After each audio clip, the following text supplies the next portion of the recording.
மகளிரின் உழைப்பை அங்கீகரிக்கும் உரிமை தொகை திட்டத்தை யாரேனும் நிறுத்த முற்பட்டால் தமிழ்நாடே கொந்தளிக்கும் எனவும் அந்த கொந்தளிப்பு உணர்வு இருக்கும் வரை தமிழ்நாட்டை ஆட்சி செய்வது முத்துவேல் கருணாநிதி ஸ்டாலின் தான் எனவும் கூறியுள்ள அமைச்சர் தங்கம் தென்னரசு, கூட்டாட்சி தத்துவத்தை குலைக்கும் முயற்சிகளுக்கு தமிழ்நாடு முதலில் குரல் கொடுக்கும் என உறுதியளித்துள்ளார்.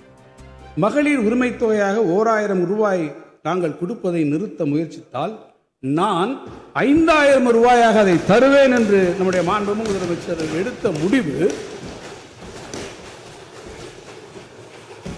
இன்று மகளிர் மனம் குளிர்ந்து வாயார வாழ்த்தும் சூழல் ஏற்பட்டிருக்கிறது.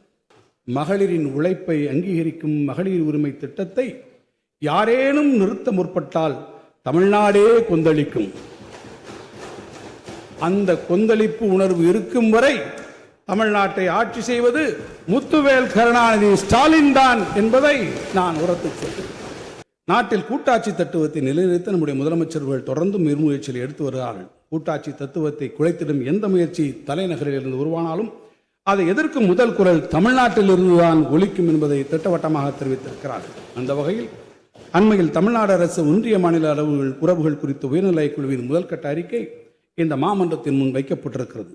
எனவே இந்த ஆட்சி மாநில உரிமைகளை பாதுகாக்க உரக்க குரல் கொடுக்கும் ஆட்சி.